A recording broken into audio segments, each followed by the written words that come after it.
King Ark.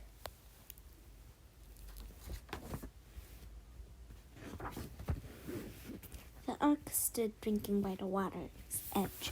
Suddenly, a crow flew down. "Why are you sad, Long Nose?" it wondered.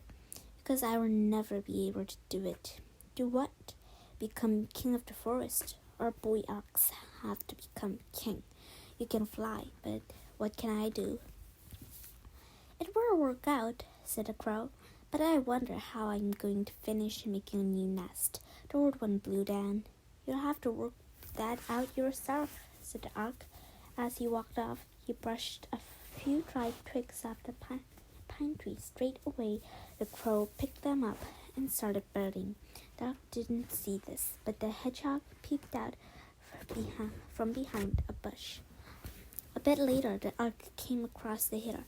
"I say, you look ever so happy," said the hare. "I am," said the Ark, "but not you. You can jump a very long way, but I can't. How can I ever be king?"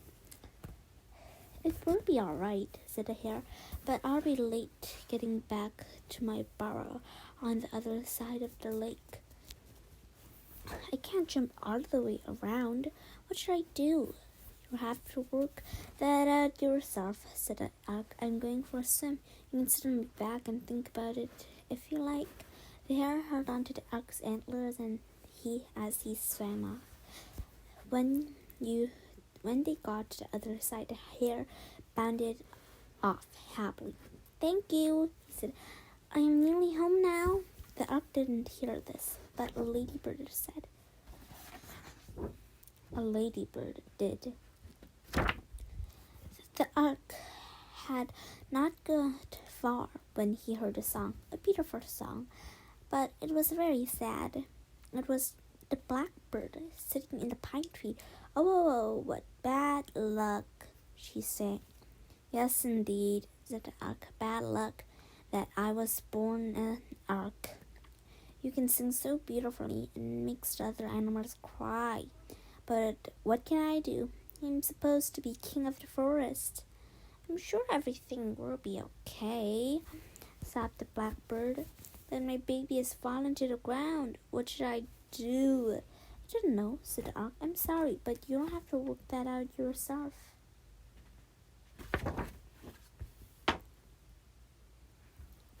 A little while later, the blackbird said, "I'm sure you're very good at bowing down, aren't you?" So the Ark bowed down all the way down to the ground. The little baby bird quickly climbed up onto his antlers.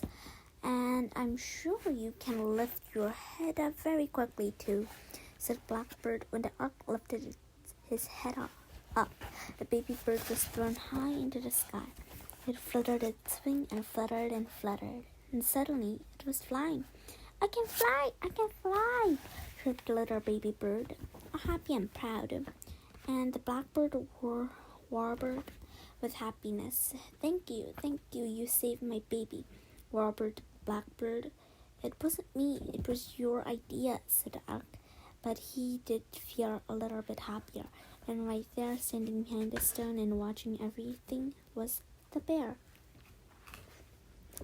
A little while later, the Ark met a squirrel scampering around between the trees. "Imagine being able to jump around from branch to branch like that," thought the Ark. "That would look very kingly indeed." "Why are you such in a hurry?" he wondered.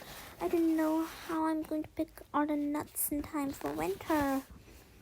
"If I could climb, I would help you," said the Ark, "but I can't, so you'll have to work that out yourself." "All right then, but you're very good at butting with your head. But that tree there." The squirrel pointed to a hazel tree with his tail, and the Ark butted the tree. A shower of nuts fell to the ground. "Thank you," said the squirrel. "You're very good at that." "But it was you who worked it out," said the Ark. "True, but it was you who said I should work it out," said the squirrel. Now the Ark smiled, and the 1,000 little ants in a nearby anthill all laughed. "Maybe I'm good for something after all," the Ark thought. The tastiest snack he knew was the apple growing from the farm by the edge of the forest.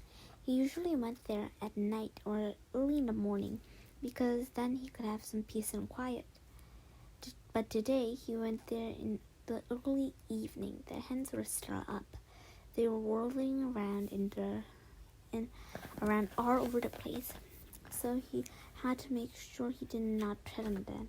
The pig was also out in her own little yard. "Who are you, then?" grunted the pig. "I am an elk," said the elk. "I come from the forest. I am just here to eat a few apples.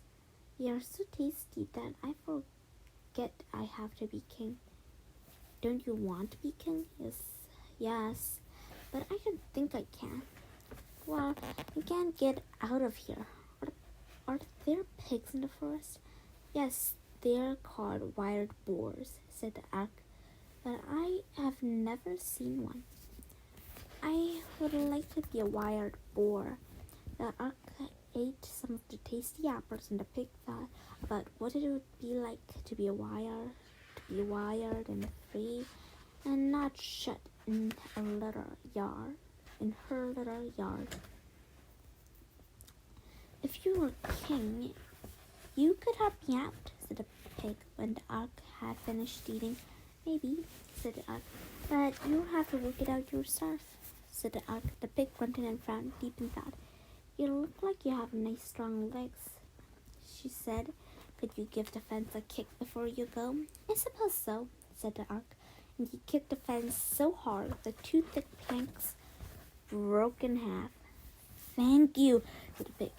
"It was your idea," said the elk. All the flies in the pigsty giggled and clapped their wings. All that night the elk roamed around. The moon shone like a silver apple in the sky. He heard an owl hooting. He saw bats whirling around in trees like black leaves. "Tomorrow," he thought, "tomorrow I will tell all the other animals that I can't be their king. They can work everything out better themselves." Then he fell asleep with his head resting on a birch tree. The pig was lying in her pigsty with her head outside the door. Dark clouds floated past, but sometimes the moon came out like a silver potato in the sky. "Tomorrow," she thought, "tomorrow I will run away. But not before I have some food inside me." Then she fell asleep and dreamt of running around with a herd of wild boar. They roared down hills and jumped into muddy puddles and splashed around. The next day after breakfast, the pig set off. "Bye-bye, little hens," she shouted. "I'm off to live a new life in the wild." All day long, the elk wandered around by himself, his head hanging down. He thought about how disappointed everyone would be. "I bet I am the first ever elk who won't be king," he thought. "How should I tell everyone?" In the evening, he went to the lake to have a drink. All the animals of the forest were there already: the crow, the hedgehog, the hare, the ladybird, the blackbird, the bear, the squirrel, and 1,000 ants, and all the flies from the sky. "Here he comes!" shouted all the ants. "Our new king!" shouted the owl and the bear. "Sorry, but I'm not good enough to be king," said the elk. "You're better off working things out yourself." "That's the point," said the animals. "We could not ask for a better king. You listen to us and let us work things out ourselves. That way, everything always turns out for the best." When the elk heard this, he felt very proud. "Right then, that's that," he said, stamping a front hoof on the ground. And all the animals of the forest cheered and cheered until they heard a sad little oink oink from the bush. It was the pig. Her snout was all covered in thorns. She had been trying to eat a juniper bush. I have been wild and free all day, she said, but I have enough now. There's so much in my throat and the hens, but I don't know how to get back home. I will show you, said the ark. So he walked ahead of the pig with large royal strides.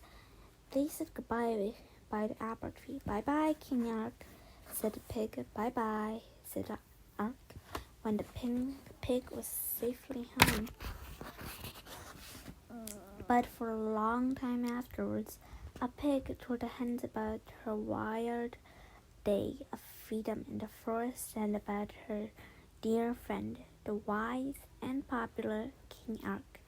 And what do you think the hens said? Cluck, cluck, cluck, cluck, they said.